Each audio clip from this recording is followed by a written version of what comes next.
In Cincinnati, Ohio, where my dad was a toy designer for Kenner. He was director of design through the late 70s, early 80s until they were sold in 1990.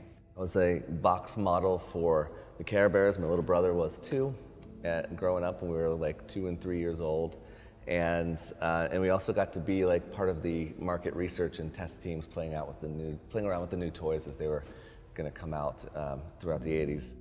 We used to draw together. He also did a lot of car artwork for the Indianapolis Speedway, and subconsciously allowed me as a kid to understand that you could do that drawing could be something you do for a living, because that's what my dad did.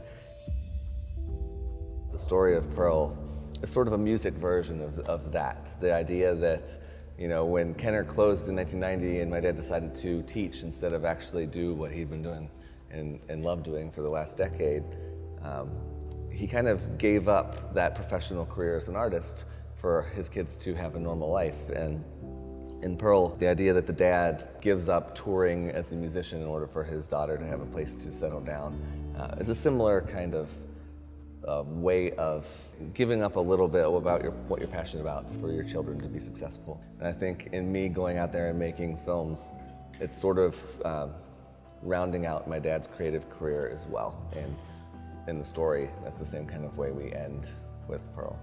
My career completely depends on the ability the trust that my parents had in me to be able to do something with creativity, with drawing in the first place, which led to movies and VR and everything that I've been doing since.